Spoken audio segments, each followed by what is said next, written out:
Joana lives in a poor neighborhood in a small town in São Paulo. 2 years ago, she got really sick. She started bleeding. She walked for 40 minutes, took 2 buses to reach a public hospital. When she got there, she was not medicated because they had ran out of supplies that day. She had to come back twice just to be seen by a doctor. And after all that ordeal, she didn't get to schedule a badly needed colonoscopy. Joana is not alone. There are around 140 million people in Brazil who rely exclusively in the public health system. And when they have to schedule a procedure, it can take anywhere from 2 months to 2 years. This year, when Joana got sick, she walked to a nearby mobile health clinic. She got immediate treatment and first world care. The colonoscopy identified a cancer that the doctors were able to remove. So today, she lives symptom-free. What changed since 2 years ago? The government is still the same. The public health system is still the same. And as in any big bureaucracy, it does things the way it always does things, in a predefined fashion, whether that solves the problem or not. In Joana's case, it did not solve the problem. NGOs are already there, but they have limited budget and capacity to provide free treatment. Colonoscopy is not a new treatment. Doctors had performed it for decades now. And there are philanthropists with motivation and resources, but without an effective organization on the ground, very little changes. The big change was adding an intermediary to the equation to get all these players to work together. In this case, Sawi was a financial intermediary that got a loan from a philanthropist, got a grant from a philanthropist, turned that into a below-market loan for an NGO that repurposed a truck into a mobile health clinic. They contracted with the government. The government would pay for the procedure, but would not pay for the remodeling of the truck.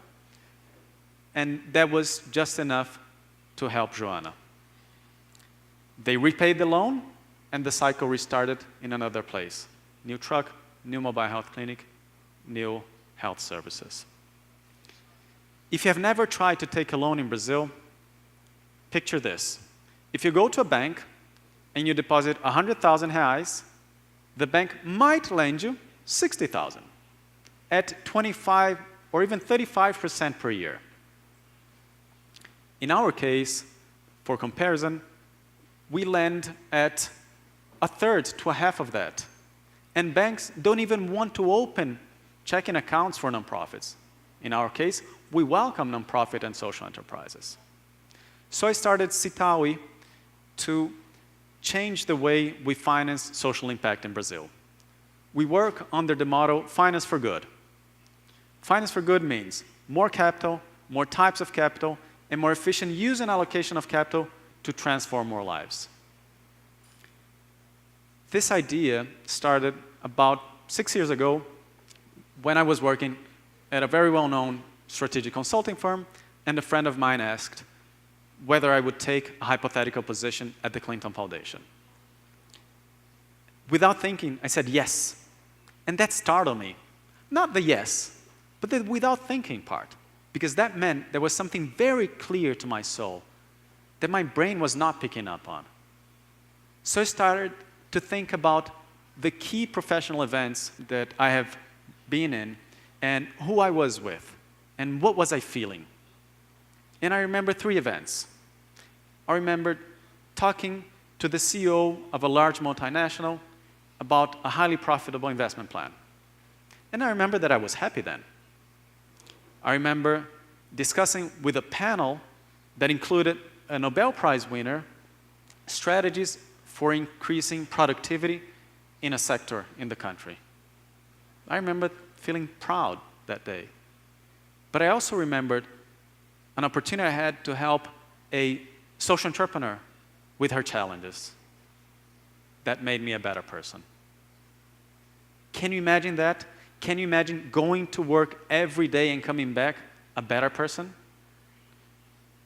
So that's an unbeatable job description. And that also made me think on how we can think about, say, your next job decision. Don't focus so much on what's the work or what's the pay. Yes, those are important questions, but the real deal makers or deal breakers is if you ask yourself, is this going to get me closer to who I want to be? So I started Sawi 6 years ago, and today we do 4 things. We turn grants into social loans for nonprofits and social enterprises. Social loans are packets of 50,000 to 200,000 reais at below market interest rates with strategic advice. So in the example I gave, the name of the organization is called CS, and they do a fantastic job in the health system. 2, we manage social funds for large donors. For example, we help a group of 20 multinationals to execute a joint corporate social responsibility initiative. And we also help a family that wanted to put relevant resources to work in the social space, but they figured out that they did not have to start their own foundation with their own name. They wanted the impact. So, and actually, that fund provided the resources for the loan that helped Joanna. 3, we help financial institutions. We consulted them, helping them integrate social and environmental considerations in their investment decisions. Here we're talking about for-profit investors putting for-profit money with hedge funds or banks into for-profit companies, but doing that with an investing lens that highlights good social and environmental practices. And finally, number 4, we publish research and studies, such as the last one we did that was on nonprofit mergers that we released about a month ago. And what has changed since then? Well, we have placed 3.2 million reais to work in 20 initiatives, 15 of which loans, that impacted over 140,000 people with income-generating opportunities, with health services, or education. I'll tell you one story about one of those 140,000 people. I remember 3 years ago, Sawi had hit a rough spot, and I was thinking about quitting. And one of those people told me, I used to have panic attacks. I used not to be able to leave my home. Now I come every day to this community arts project. This was a project ran by one of the social services organizations that we financed. And she continued, before, I wasn't happy. Now I am.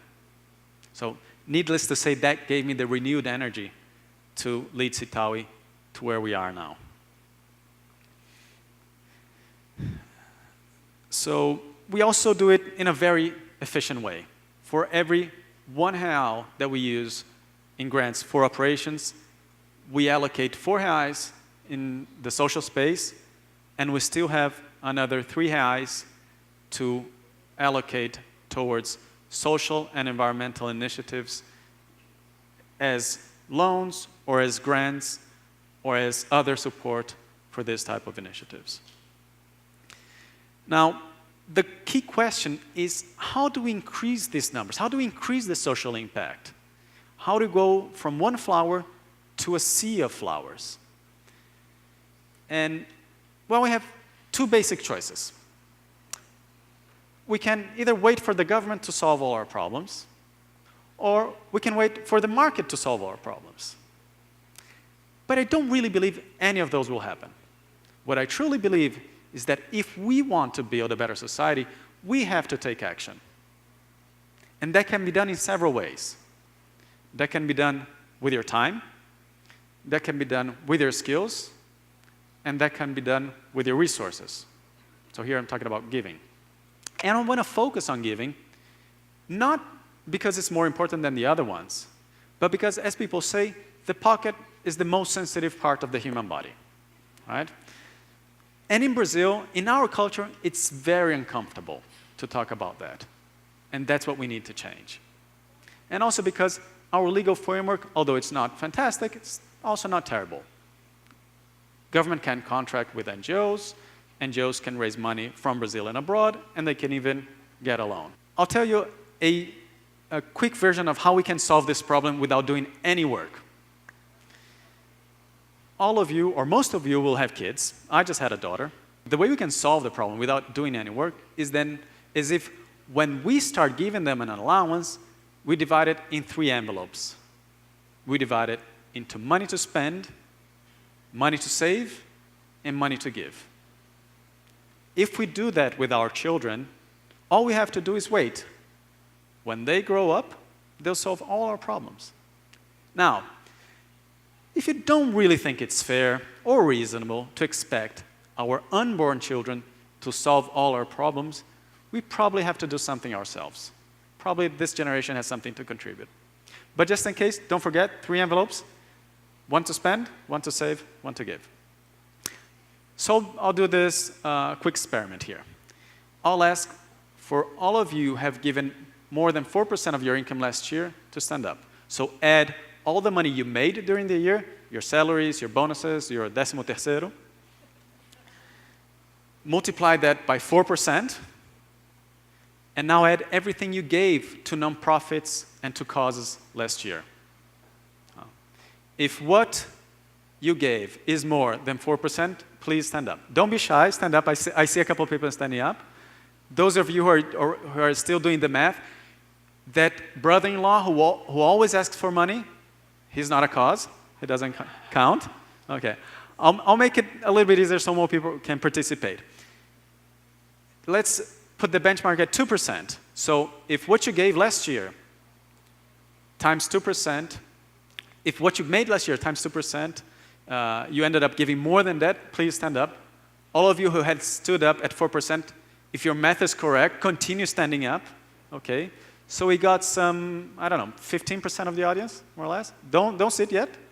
Now, remain standing up only those of you who have told more than 5 people personally about that donation. Not Twitter, not Facebook, but personally. So all of you who have talked about this philanthropic donations to more than 5 people, remain standing up. Okay, so that's about half. Now we're back to 5%. Okay, good, thank you. You can sit for now. We'll do more of that later. The reasons I hear in Brazil not to give, in my opinion, they end up covering either excuses or lack of willing to engage. So people say, there's no NGO I trust. So that's one is easy to solve. Go and visit an NGO, talk to the CEO, talk to the staff, talk to the beneficiaries. You'll find one you can trust. So that's solved. Oh, some people say, well, but I don't have time for that. That's easy again. There are plenty of nonprofit platforms for giving that have done some level of pre-screening and vetting. So for smaller amounts, you can use them. For larger amounts, you can use organizations like ours. That's a solution for that as well. People say, well, but there's not enough fiscal incentive to give. Well, we do a bunch of stuff in our life without fiscal incentives, and we still do it. It's not that I'm against fiscal incentives. Don't take me wrong. It's just that that is a more reasonable argument if you have already done everything you can without fiscal incentives. So that's not the reason either. And finally, some people say, well, I don't have money. Now, think about everything you did last year. All the important stuff you did last year. You got married, you changed your car, you went on that vacation that you were talking for so long. Now, think about those important things. Would you have not done any of those by December if you had given 100 reais to a nonprofit in January, or 1,000 reais, or for some 10,000 reais? For everyone here in this room, there is a number that can be your philanthropic budget. Doesn't have to be high, doesn't have to be low, but there is that number. You should start. Don't worry so much about what the budget is. Because once you start and you identify what moves you, and you identify causes that you care for, the budget will adjust. It will adjust to what it should be. So now let's make another experiment. All those of you who think that we can change and that we should change the giving culture in Brazil, please stand up. If you think we're already doing everything we can, if you think we as society, we're fine, nothing to change, that's okay, you can remain seated. But if you believe that we can do better and we should do better, stand up. Okay, that's much better. Now, I'm standing up here and I was able to help Joana. Imagine how many Joanas and Marias and Pedros, all of you standing up in the audience, could help. So let's build a better society. Let's build a society in which we support nonprofits and causes that we like, and that we talk about it, and we do it frequently, because that's the way we change culture. We do stuff, and we talk about it. We have dreams, and we talk about them in the morning. We go to work, and we talk about what happened in the office at night. So to build this society, we want to propose that people who don't already give, that they give. That people who already give, that they give more, and that they give better, and that they talk about it frequently. You can visit www.doemais.doemelhor.org.br, www.givemoregivebetter.org.br, and tell your story, and get inspired by other people's stories, and help us build a better country together. Thank you.